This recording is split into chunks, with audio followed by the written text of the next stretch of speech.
Okay. Even before we get to the whole budgeting for travel during festive season, because most people travel during this period. I don't know if you have something planned for yourself. Not at the moment, because I'll be working during this festive season. Because you know, like for our company, we are helping people to travel. Yes. So for us, it's mainly our job. Yeah. But yes, we do have our break, but most of the time we'll be at work. Okay. But yes, I have something planned, after. Okay. After we help other people travel. Amazing. Yes. How is it like right now? Is the workload so much? People are traveling out, Asana? Yes, people are really traveling out, especially with the visit visas. That one is mainly for tourism. Yeah, so people are really traveling, people are going to see their families, people are going for vacations, holiday. Yeah. Yes, the workload is really a lot, but we manage, we have a very great team. Yes. And it's just yesterday that we saw that increase in terms of passport and even visa applications. Yes. Yeah. What impact does that have on on a farm like yours? Because I believe it affects directly to such farms. Of course, it does affect, but what we normally try and do is how the budget is going with the government at the moment. Yes. We try and advise our client, we try and motivate them so that they don't feel like they don't have to go ahead with the planning, with the visit, with the holidays. We try and encourage them so that we have to push this tourism sector, the tours, the visas. That is our mainly job, so we have to focus on it. We normally encourage our clients when they come, we make them feel at home. We encourage them, even though the prices have gone a bit high, we try and tell them that, of course, what you're planning is much more important than the prices. Wow, you have a long way to go, considering it looks like everything keeps increasing in terms of prices with this government. Yeah. But even as you plan for perhaps takers, why is it so hard mostly to get visas for some countries? Okay, it depends with the things that we normally ask. Some countries, they have specific items that they want from someone to visit their country. Yes. So you'll find that the qualifications, or rather sometimes when you get a denial, it's normally rotates around family ties, criminal history. Yes. Yes, and assets, the assets that you have. You know, mostly people, they normally look on those things the most because they don't want you to go into their country and not come back to your country. So you have to show them that you're going for visitation purpose or working purpose or medical purpose or study purpose. So yes, you have to show them what are you coming to our country to do. So mostly when you prove and you provide the items needed for you to visit the country and they're okay, then when you have all those qualifications, you can go very well. But people who don't have them, it's so easy to get a denial. Okay. Yeah. Great. And we've been seeing this the scrapping off of visas between countries, mostly within Africa and even beyond. How is that like for your business? Is it a good thing? Yes, it's a good thing and a bad thing at the same time. Yeah, because there's no business then. Yes, there's no business. But mostly we normally do abroad visas.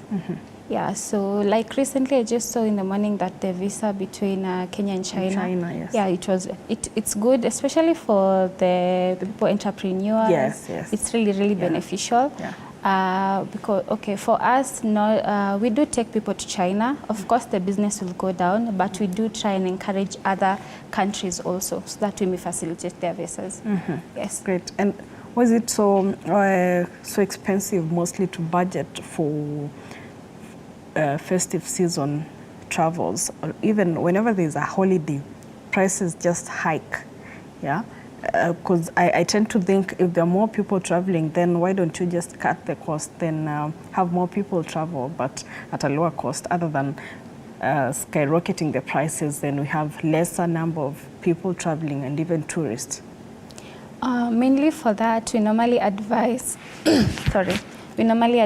our clients to plan their trips earlier on. if it's possible. So if you can book like your trip, like let's say 3 months before the holiday season, it's so easy to get an affordable like amount and pricing than booking it especially during the holiday season. Yes, because everyone is traveling, people who have been given leaves are traveling, people going with their family, people visiting friends, you know. Yeah, so we normally, mostly when clients come, we try and avoid that, the stress during the holiday season. So we normally advise them to do it maybe 2 months before, 3 months before. It's easy to, and it even gives, you can even do it in installments. It's easy to do it that way than trying to hustle during the last minute. Oh, I'm going next week, and it's already like 1 week before the holiday. Yes. And you mentioned that you deal with mostly visas and passports as well. Yeah. It's not one time or twice or thrice that we've had cases of agencies that are a scam or fraud. Someone has been following up on their visas and just end up being scammed by some of these agencies. How then do people shun away from being culprits of such scammers? And how do you detect that this is actually a verified agency to look for a visa through with? That's a good question. Mostly we normally tell people it's so important to check the administration of the business.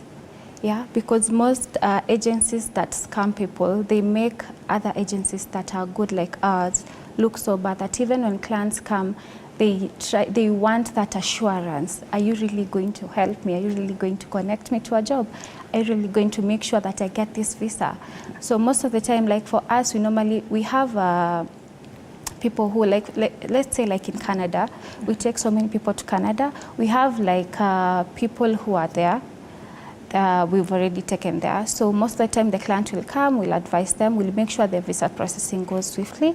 And then once you get, let's say, to Canada in Toronto, there's someone who will pick you from the airport, who will take care of you for like 1 month and may help you maneuver around and make sure you get that job. And then also for us, we normally do a 6-month follow-up to check how you're faring and how you're doing. Because you see, like you'll go and then you'll go settle, get a job. And then I can call you and be like, hello, I have a client who's coming to Toronto. Would you like to host her for like 1 month, you know, and check her, help her get a job? She's looking mainly for, she wants to drive or she wants to be a caregiver. Would you do that? Many people really accept. And that's how we normally make sure that when our clients get to the designated country, they are taken care of. And they are not afraid, because once you get there, you know, when you go to a foreign country and you're new, you don't know anyone, it's so difficult to like trust anyone. Yes, but for us, we have people who are there, like who will help you maneuver and you won't feel afraid. Yes. Okay, great. And how has that sector, even the tours and travel sector, been like since post-COVID? Because I believe during COVID-19, one of the most affected areas is the tourism sector, specifically even the hospitality sector. Yeah. Has it recovered, or how has it been like, or how have, okay, we'll get to that later. How has it been like post-COVID? It's getting better. It's just going well slowly, because as the years go, like since 2019, it wasn't that well. The rates deteriorated. You know, like you go to, especially people who wanted to go abroad, it was so difficult because so many things were required. You know, the vaccine was not yet out. But once it was settled, the vaccine was out, everything now is going on swiftly, everything is recovering. It takes time, but it gets better. Yes. And in terms of even advertising for these agencies and also advertising for, I see most companies right now, or even hotels, are using influencers to advertise their work. Yeah, has that been exacerbated by the effect of COVID-19? Like in terms of change of strategies on how to deal with this now, tours and travel? Yes, it has. Okay, influencers are very, very, very effective.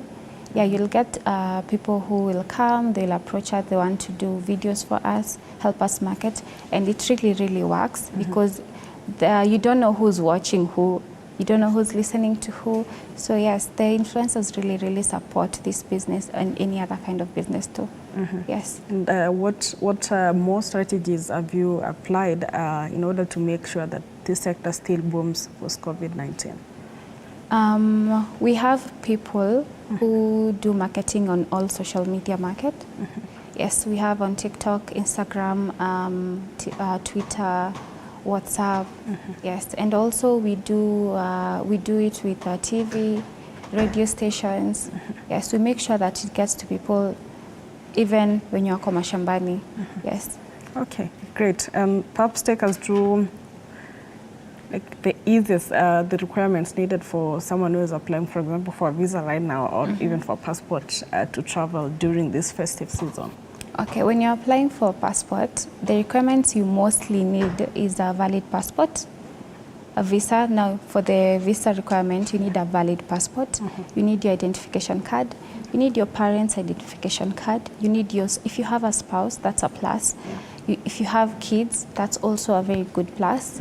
Your assets, you know, your passport picture, those are just the few requirements that you need.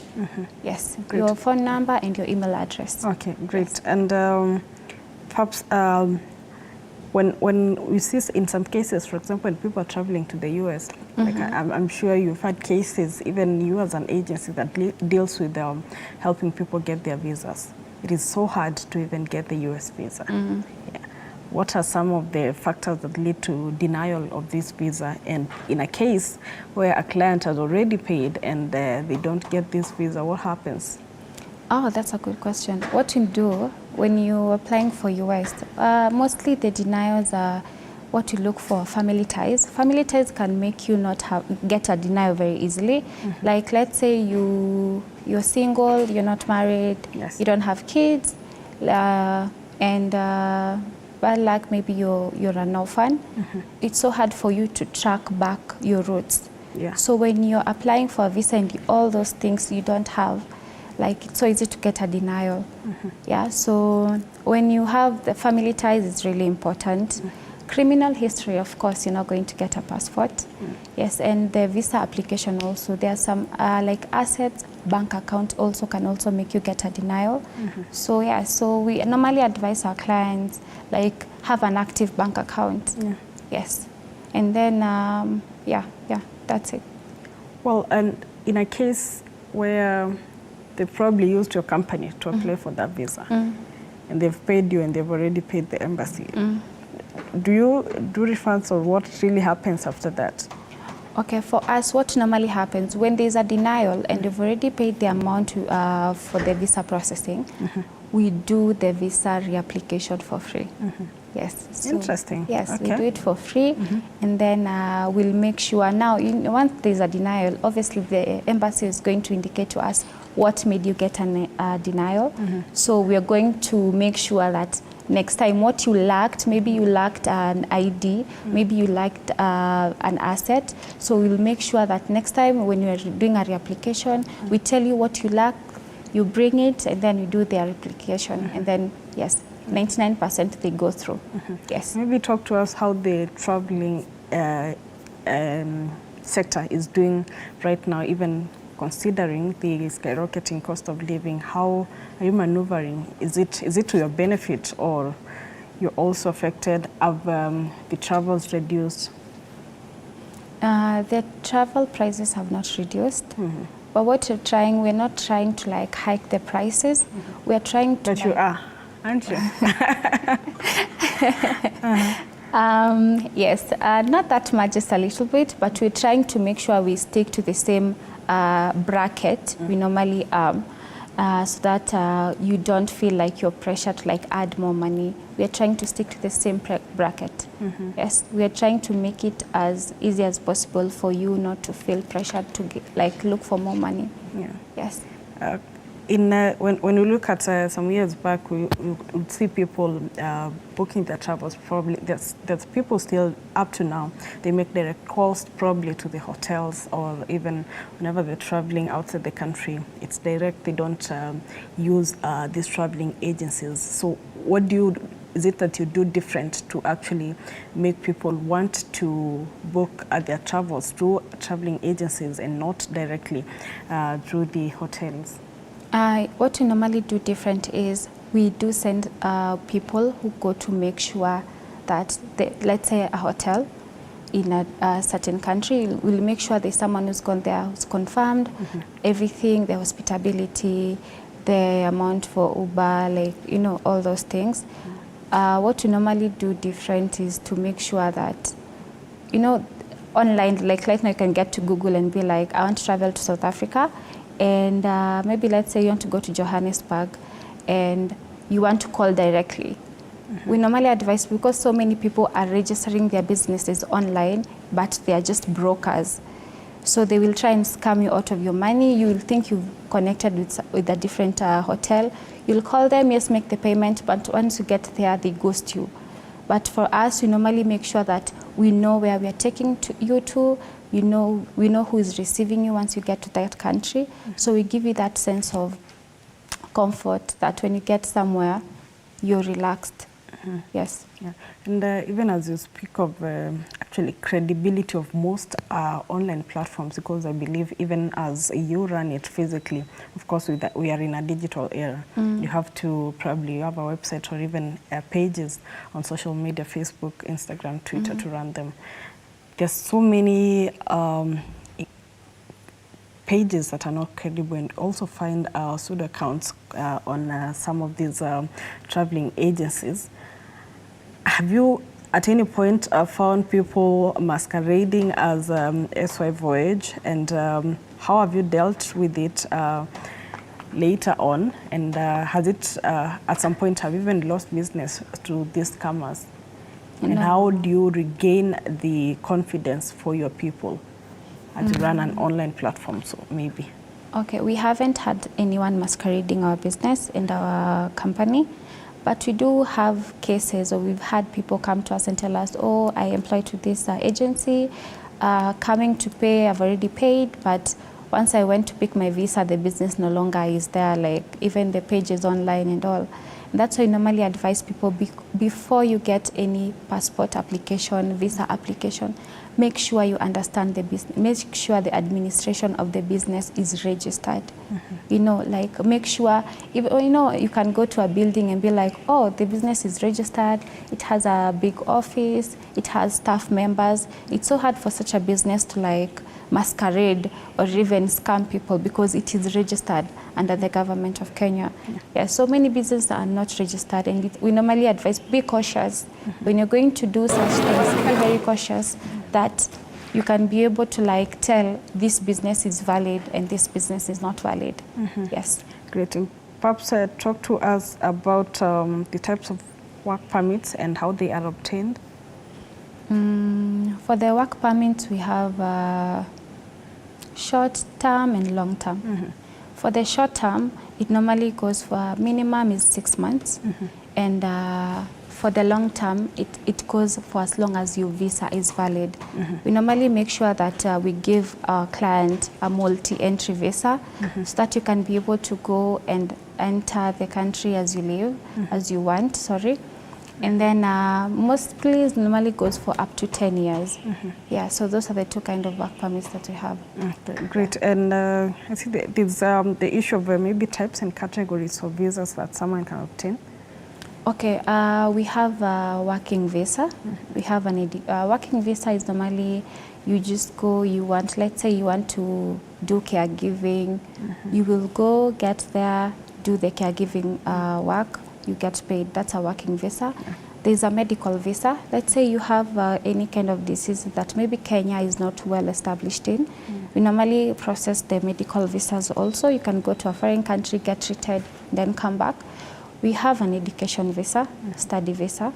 That one is mainly purposely for the study and educational purposes. And that one is normally valid for the course of the study you're going to take. If it's 4 years, that's how long your visa is going to be valid. Yes.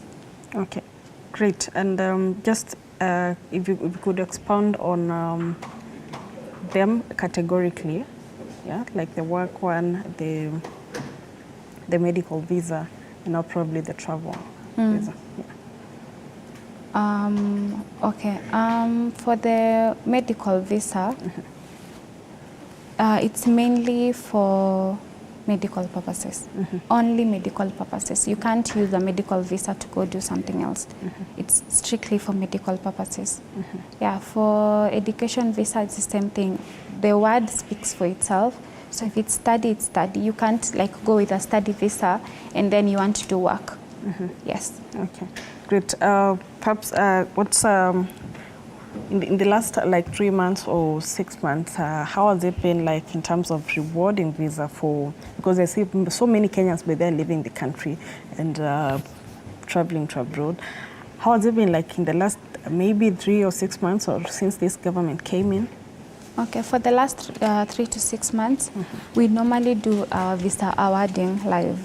We make sure the client comes, you'll be the one to like open your visa. And after that, we do take a video, we make sure you open, you prove it's the right thing, it's legal. Yes, we normally do it live. Yeah. Great, and I see Joy Kamau has joined us. Traffic. How are you? Thank you. How are you? It's good to have you here. I'm very well. Perhaps you could give us a small introduction of yourself before we get to it. Okay. Yeah. So my name is Joy Kamau, as you've heard, and I'm privileged to be here. I'm from What's That Barista and Mixology Institute, where we deal with training of baristas and mixologists. Yes. Great. And I assume in this context now we're talking matters traveling and also budgeting for festive seasons. Yes. And also probably the activities that people could partake during these festive seasons. Yes. And coming from what you were speaking about, it's from the you are from the hotel industry basically, yeah? How is it like during this festive season? This festive season is it's a peak season for us, where especially in training, because people are taking advantage that by next year they are already working. Like for example, we had a training in October. We had an October intake, where we trained students. They trained for just 1 month, and right now most of them are working. Yes. Great. And so it's a peak season. Yeah, great. And that industry, I think it's one of the most affected industry during the COVID-19 times, even as we were speaking with Eunice here, and how the hospitality industry was really affected by COVID. Are you getting back? I can say right now we are stabilizing. The industry is stabilizing right now. There was a blow, it is true, there was a blow during that COVID-19 season. But right now, we thank God. Everything is taking shape. Stabilizing, the profits are getting back to where they were. Slowly but sure. Okay, great. And we're speaking also about how then during this festive season, so many people travel and it becomes even hotel industries, you find you're hiking the prices in most of them. So why is it so expensive for Kenyans to just enjoy their time during this festive season? I think it's also because of demand, because you find this is a season where everyone had resolutions when the year was starting. So this is the season where you find, I want to travel, I want to try out this place. So I think that is why prices go up. Yeah. Okay, great. And Eunice, what do you think should be done in order even to just make the tourism sector thrive and also the traveling sector as well? Marketing, because so many people want to experience places, so many people want to like travel, go outside the country, even like nationally, like even Kenya. What I'd advise, like, be prepared and plan yourself. Don't just wake up. So many people like plan their trips, like I said, just last then, very last minute. So I'd advise you be prepared. If you know that you're going to have a holiday in December, maybe a leave from work, I'd advise you maybe you start planning yourself maybe in August. You can plan your trip. You can take care of you can do it in installments. So many agencies allow people to do it in installments. You can do it in installments, you can plan yourself, so that when it gets to the festive season, you don't have to like be hectic up and down, like following up, you forgot your ID, you forgot, you know. It's so good to plan yourself and be ready. Yes. Great. Do you share the same sentiments? Exactly. Proper earlier planning is everything. But you know, Kenyans, Last minute. Kenyans are last minute runners. Yeah. But as I was saying, most of the time you find by the end of the year, I know I want to travel to this place, I want to achieve this, I want to try out this place. So the best thing to do is you plan early. You start saving early. And also, you also look into people that allow you to live a pole pole. Yeah. Yes. Okay, great. Yeah. And even when you speak matters, hotels, just anything right now, there's the digital aspect in it. How have you encompassed the digital side of it to, even in terms of advertising your business, marketing, and also making you sure you capture the online audience?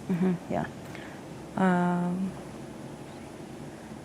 Sorry, what did you? Like, let me say, probably 5 years or 10 years ago, probably you'd not find Instagram or Facebook or even creating content when probably there's a barista making that coffee and they just make a video and share it. You didn't see that a few years ago, but right now people have changed and there's the online audience and people just when they want to find any information, you find most people look for it on online platforms. Sure. So how are you ensuring that you cover that audience? Oh, good. We are also on social media platforms because, as you know, the future is digital. So actually, most of the time, at times we go live. We have advertisements where we involve people online. So we are sure to make sure that even people back at home, they know what is going on. People back at home can see what we are doing. We share clips, we share videos of our students making coffee, making mixology, and all that. So we are aware about the digital market, and we are up to toes on the same. Yeah, so we are very active on our socials as well. Okay, great. And perhaps even as we close near to wrap up, what do you think? What does the future of the tourism sector in Kenya look like? I'll start with you, Wanja. It's actually looking very well. It's actually very, very good because I've noticed so many young people are aspiring and planning themselves to travel. So many people like want to plan themselves. They want to travel. They want to go outside the country for work, whether for work or pleasure. I can see that we are not that dormant for the youth. People are really excited about new countries, new exposure, learning new things. It's really going to be great because so many people are trying to like get there and travel and experience the world out there. Okay. Yeah. Maybe even there's something that had just crossed my mind. It would be unfair if I didn't ask you this question. As a traveling agency who also deals with helping people traverse between countries, and also some even go for work there. There's the instances of, for example, what we see in Saudi Arabia, yes, what we see, the cases of abuse there. Do you do your due diligence before actually sending someone there, or even before they go, do like tell them this is how this and this is the history? There are cases of this that have been experienced before. So is it your responsibility once they leave, or once they leave, you're done there? One thing that is so good about our agency is we normally have people who are already in that established country. So let's say you're moving to US or Canada, we have someone who will receive you from the airport and who will stay with you for a month for free. You stay with them, they take care of you, they help you maneuver, and they make sure you get a job. So we make sure, and then we have a 6-month follow-up where we normally check up with you. Did you get a job? How is it? How is the work faring? We normally have that. And the people who normally go there, and that's why I said you have to make sure you know the company you're dealing with. Is it established? Do you know what they are doing? Are you sure they've already gone to the country to like study and make sure they know where they're taking you? You have to really know when you're getting yourself into something, you have to make sure you're cautious about it and you ask all the right questions. Don't be afraid.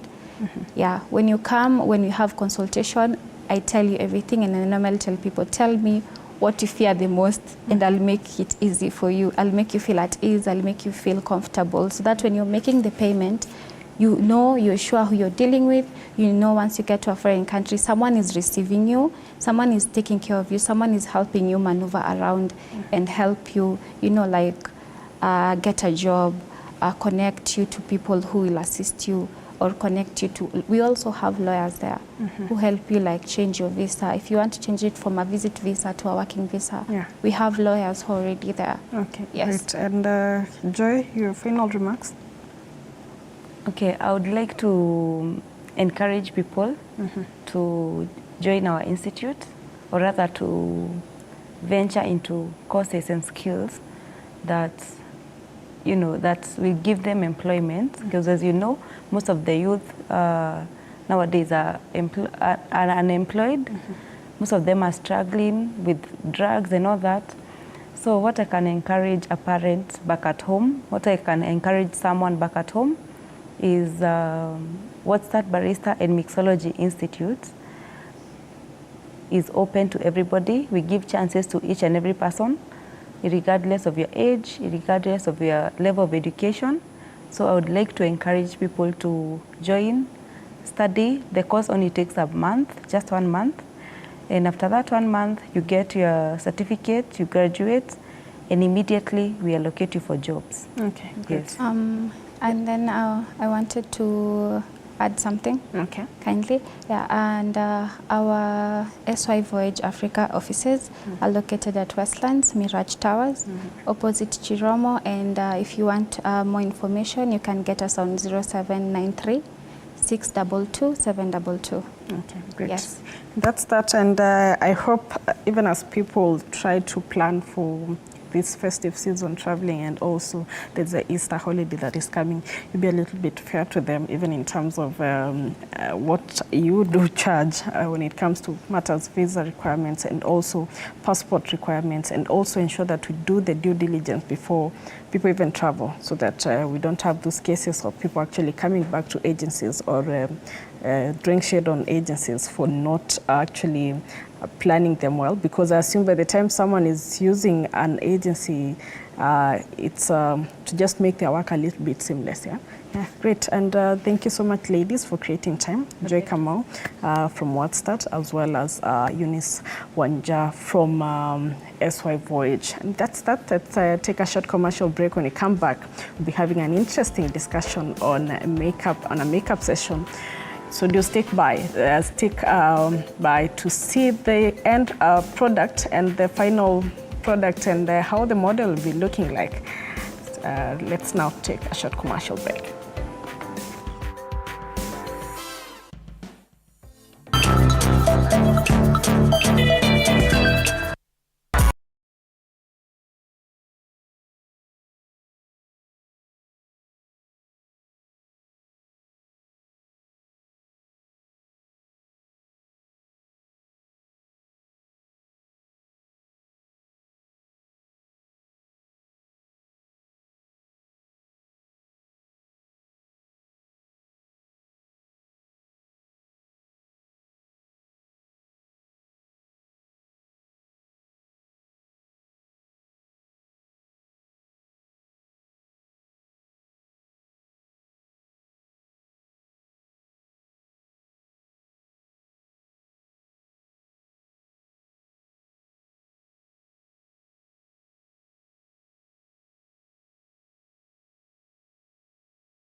Welcome back. Some 47 minutes past the top of the hour. After learning how you will basically budget on your whole travels, let's get into a whole other conversation when it comes to matters makeup.